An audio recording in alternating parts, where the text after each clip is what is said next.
Hi everyone, welcome to our new video. ഇന്നത്തെ video V1, V2, V3, V4, V5 ഈ വേർബിൻ്റെ forms എല്ലാം English സംസാരിക്കുമ്പോൾ സെൻറ്റൻസിൽ എങ്ങനെ ഉപയോഗിക്കാം എന്ന് മനസ്സിലാക്കാം. Let's get started. ഇവിടെ V എന്ന് ഉദ്ദേശിക്കുന്നത് വേർബാണ്. വേർബ് എന്ന് വെച്ചാൽ ക്രിയ, അതായത് പ്രവൃത്തി. ഫോർ എക്സാമ്പിൾ, ഗോ എന്നുള്ളത് V1 form of the വേർബാണ്.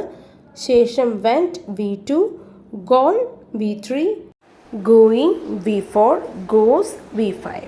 Play V1 form, played V2, V3 form played തന്നെയാണ്. V4 playing, V5 plays. ഇനി ഏതൊക്കെ സെൻറ്റൻസിൽ ഏതൊക്കെ ടെൻസിൻ്റെ കൂടെ ഉപയോഗിക്കുമ്പോഴാണ് വേർബിൻ്റെ ഫോംസ് മാറുന്നത് എന്ന് നോക്കാം. ആദ്യം V1 base form of the verb. എന്തുകൊണ്ടാണ് base form of the verb എന്ന് പറയാൻ കാരണം? ബാക്കിയുള്ള എല്ലാ ഫോംസും ഏത് വാക്കിൽ നിന്നാണോ മറ്റുള്ള ഫോംസ് ഉണ്ടാവുന്നത് അതാണ് ബേസ് ഫോം. ഉദാഹരണമായി ഗോ എന്നുള്ള വാക്കിൽ നിന്നാണ് വെന്റ്, ഗോൺ, ഗോസ്, ഗോയിങ് ഇതെല്ലാം ഉണ്ടാവുന്നത്. ബേസ് ഫോം ഇവിടെ ഗോ ആണ്. ക്ലിയർ ആയെന്ന് വിശ്വസിക്കുന്നു. ഒരു പ്രസന്റ് ഫോം ഓഫ് ദ വേർബും കൂടിയാണ് V1 form of the verb. For example, V1 form of the verb ഇങ്ങനെയാണ്. ഗോ എന്ന് വെച്ചാൽ പോകുക, റൺ ഓടുക, ഈറ്റ് കഴിക്കുക, സിറ്റ് ഇരിക്കുക, റൈറ്റ് എഴുതുക, പ്ലേ കളിക്കുക. വേർബിൻ്റെ ബേസ് ഫോം സെൻറ്റൻസിൽ എങ്ങനെ ഉപയോഗിക്കാം എന്ന് നോക്കാം. I go to the office every day. എല്ലാ ദിവസവും ഞാൻ ഓഫീസിൽ പോകാറുണ്ട്. Do your homework. നിന്റെ ഹോംവർക്ക് ചെയ്യൂ. I eat breakfast every morning. എല്ലാ ദിവസവും രാവിലെ ബ്രേക്ക്ഫാസ്റ്റ് കഴിക്കാറുണ്ട്. ഈ ഒരു സെൻറ്റൻസിലെല്ലാം നോക്കൂ. ഗോ, ഡു, ഈറ്റ് ഇതെല്ലാം വേർബിൻ്റെ base form V1 form of the വേർബാണ് ഉപയോഗിച്ചിരിക്കുന്നത്. അപ്പോൾ എന്തുകൊണ്ടാണ് ഈ V1 form of the verb മറ്റുള്ള V2, V3, V4 അങ്ങനെ മാറാനുള്ള കാരണം എന്ന് ചിലർക്ക് ഡൗട്ട് ഉണ്ടാകാം. അതിൻ്റെ കാരണം ആ സെൻറ്റൻസിൽ വന്നിരിക്കുന്ന സബ്ജക്റ്റ്, അതായത് പ്രവൃത്തി ചെയ്യുന്നത് ആരാണോ അവരാണ് സബ്ജക്റ്റ്. പിന്നെ മാറുന്നത് നമ്മൾ ചെയ്യുന്ന പ്രവൃത്തി ഏത് സമയത്താണ് നടക്കുന്നത് എന്നതിനനുസരിച്ച് വേർബിൻ്റെ ഫോംസ് മാറുന്നതാണ്. Next V2 form. V2 form എന്നുള്ളത് പാസ്റ്റ് ഫോം ഓഫ് ദ വേർബാണ്. കഴിഞ്ഞ ഒരു ആക്ഷനെ കുറിച്ച് പറയുമ്പോഴാണ് V2 form of the verb ഉപയോഗിക്കുന്നത്.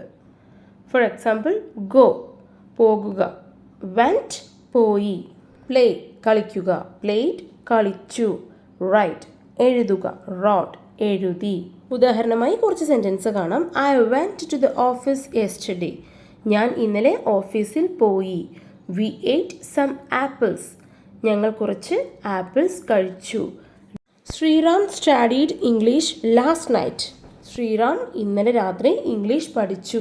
Next V3 forms of the verb. Past participle ആണ് V3 ഫോംസ്. എപ്പോഴൊക്കെയാണ് V3 ഫോംസ് ഉപയോഗിക്കുന്നത്? പെർഫെക്റ്റ് ടെൻസിൻ്റെ കൂടെയും പാസീവ് വോയിസിൻ്റെ കൂടെയും V3 ഫോംസ് ഉപയോഗിക്കാറുണ്ട്. ഫോർ എക്സാമ്പിൾ, ഗോൺ പോയിട്ടുണ്ട്, ഈറ്റേൺ കഴിച്ചിട്ടുണ്ട്, പ്ലേഡ് കളിച്ചിട്ടുണ്ട്, സീൻ കണ്ടിട്ടുണ്ട്. പെർഫെക്റ്റ് ടെൻസിൽ സെൻറ്റൻസിൽ ഉപയോഗിക്കുമ്പോൾ എങ്ങനെയാണ് V3 ഫോം വരുന്നത് എന്ന് നോക്കാം. She has gone abroad. അവൾ വിദേശത്തേക്ക് പോയിട്ടുണ്ട്. She has gone abroad. We have seen the movie. ഞങ്ങൾ സിനിമ കണ്ടിട്ടുണ്ട്. We have seen the movie. I have finished my homework. ഞാൻ എൻ്റെ ഹോംവർക്ക് പൂർത്തിയാക്കിയിട്ടുണ്ട്. ഈ സെൻറ്റൻസിലെല്ലാം ഒരു കാര്യം ശ്രദ്ധിച്ചായിരുന്നോ? V3 ഫോംസിൻ്റെ മുമ്പായിട്ട് ഹെൽപ്പിംഗ് വേർബ് ഹാസ് അല്ലെങ്കിൽ ഹാവ്, ഹാഡ് അങ്ങനെയൊക്കെയാണ് വരുന്നത്. സെൻറ്റൻസ് സ്ട്രക്ചർ ഇങ്ങനെയാണ്. ആദ്യം സബ്ജക്റ്റ്, അതിനുശേഷം ഹാസ് അല്ലെങ്കിൽ ഹാവ്, അതിനുശേഷം V3 form of the verb, അതിനുശേഷമാണ് ഒബ്ജക്റ്റ്. ഈ സെൻറ്റൻസിലെല്ലാം V3 ഫോംസ് എങ്ങനെയാണ് വന്നിരിക്കുന്നത്? Gone, seen, finished. ആദ്യത്തെ സെൻറ്റൻസിൽ ഹാസ് വരാനുള്ള കാരണം സബ്ജക്റ്റ് ഷീ ആയതുകൊണ്ടാണ്. നെക്സ്റ്റ്, ഇത് പാസീവ് വോയിസിൽ എങ്ങനെയാണ് V3 ഫോംസ് ഉപയോഗിക്കുന്നത് നോക്കാം. ഈ ഒരു സെൻറ്റൻസ് നോക്കൂ. Meera cleans the room. Meera മുറി വൃത്തിയാക്കുന്നു. ഇത് ആക്റ്റീവ് വോയിസ് ആണ്. അതായത് പ്രവൃത്തി ചെയ്യുന്നത് ആരാണോ അവരാണ് ഇവിടുത്തെ സബ്ജക്റ്റ്. മീര. പ്രവൃത്തി എന്താണ്? വൃത്തിയാക്കുക, ക്ലീൻസ്. അത് കഴിഞ്ഞ ശേഷം ഒബ്ജക്റ്റ് ആണ് ദ റൂം. എന്നാൽ അതിന് താഴെ വന്നിരിക്കുന്ന സെൻറ്റൻസ് നോക്കൂ. പാസീവ് വോയിസിലാണ് പറഞ്ഞിരിക്കുന്നത്. The room is cleaned by Meera. മുറി മീരയാൽ വൃത്തിയാക്കപ്പെട്ടു. ഇതിൻ്റെ സെൻറ്റൻസ് സ്ട്രക്ചർ ദ റൂം ആണ് ആദ്യം വന്നിരിക്കുന്നത്, ഒബ്ജക്റ്റ്. അതിനുശേഷം ഇസ്, ഒരു റൂമല്ലേ, അതുകൊണ്ട് ഇസ്. ക്ലീൻഡ്, V3 ഫോമാണ് വന്നിരിക്കുന്നത്. ബൈ മീര, മീരയാൽ മുറി വൃത്തിയാക്കപ്പെട്ടു എന്നതാണ് ഇതിൻ്റെ അർത്ഥം. അപ്പോൾ ആക്റ്റീവ് വോയിസിൽ വേർബ് ക്ലീൻസ് എന്നുള്ളത് പാസീവ് വോയിസിലേക്ക് വന്നപ്പോൾ V3 ഫോമായ ക്ലീൻഡ് ആയി മാറി. അപ്പോൾ ഈ ഒരു ആക്റ്റീവ് വോയിസിൻ്റെയും പാസീവ് വോയിസിൻ്റെയും സെൻറ്റൻസ് സ്ട്രക്ചർ ഓർത്തിരിക്കാനായി സൈഡിൽ കൊടുത്തിട്ടുണ്ട്. കൂടുതൽ ഡീറ്റെയിൽ ആയി മറ്റൊരു വീഡിയോയിലൂടെ പറയാം. Next, V4 form of the verb. Present പാർട്ടിസിപ്പിളായി V4 form of the verb ഉപയോഗിക്കാം. ഇപ്പോൾ ഒരു ആക്ഷൻ തുടർച്ചയായി നടന്നുകൊണ്ടിരിക്കുകയാണെങ്കിൽ വേർബിനൊപ്പം ing ചേർത്താണ് ഉപയോഗിക്കുന്നത്. For example, going, eating, playing, using. ഈ സെൻറ്റൻസ് എല്ലാം നോക്കൂ. We are working for a long time. ഞങ്ങൾ വളരെ കാലമായി ജോലി ചെയ്യുകയാണ്. We are working for a long time. Students are studying history. വിദ്യാർത്ഥികൾ ഹിസ്റ്ററി പഠിച്ചുകൊണ്ടിരിക്കുകയാണ്. I am going to the office now.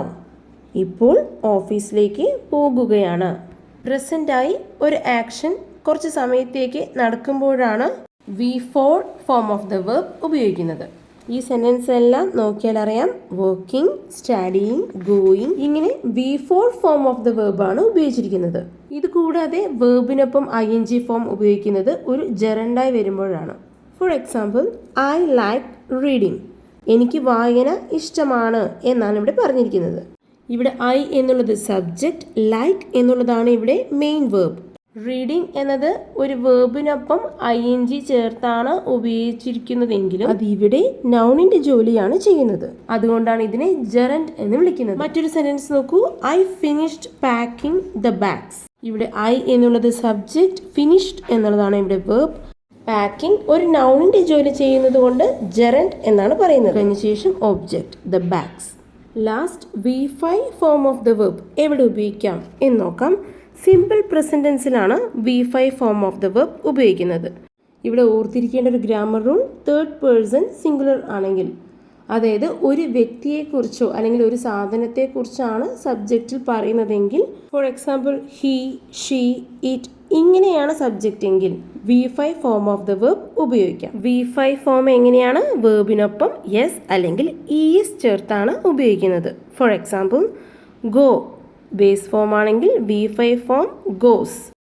Eat എന്നാണെങ്കിൽ ഈറ്റ്സ്. ബേസ് ഫോം കുക്ക് ആണെങ്കിൽ V5 form cooks. Give, gives. ഇങ്ങനെയാണ് V5 form of the verb വരുന്നത്. For example, സെന്റൻസിൽ V5 form എങ്ങനെയാണ് വരുന്നതെന്ന് നോക്കാം. She goes to the office every day. അവൾ എല്ലാ ദിവസവും ഓഫീസിൽ പോകാറുണ്ട്. അപ്പോൾ ഈ സെന്റൻസിലെ V5 form of the verb ഏതാ? ഗോസ്. എന്തുകൊണ്ടാണ് ഗോസ് എന്ന് വന്നിരിക്കുന്നത്? സബ്ജക്റ്റ് ഷീ ആയതുകൊണ്ട്. മറ്റൊരു സെന്റൻസ് കാണാം. He place video games. അവൻ വീഡിയോ ഗെയിംസ് കളിക്കുകയാണ്. ഹി സബ്ജക്റ്റായി വന്നതുകൊണ്ടാണ് പ്ലേ എന്നുള്ളത് പ്ലേസ് എന്ന് വേർബ് V5 ഫോമിലായിരിക്കുന്നത്. അപ്പോൾ ഈ 5 വേർബിന്റെ ഫോംസിനെ കുറിച്ചുള്ള നിങ്ങളുടെ ഡൗട്ട്സ് ക്ലിയർ ആയി വിശ്വസിക്കുന്നു. ഈ വീഡിയോയെ കുറിച്ച് എന്തെങ്കിലും ഡൗട്ട്സ് ഉണ്ടെങ്കിൽ കമന്റ് ബോക്സിൽ ചോദിക്കാവുന്നതാണ്. അതോടൊപ്പം ഈ വീഡിയോയെക്കുറിച്ചുള്ള അഭിപ്രായം കമൻറ്റ് ബോക്സിൽ അറിയിക്കുക. വീഡിയോ ഇഷ്ടമായെങ്കിൽ ലൈക്ക് ചെയ്യുക, യൂസ്ഫുൾ ആയെങ്കിൽ നിങ്ങളുടെ ഫ്രണ്ട്സിലേക്ക് ഈ വീഡിയോ ഷെയർ ചെയ്യുക. And please subscribe English with Joy YouTube channel. Thank you.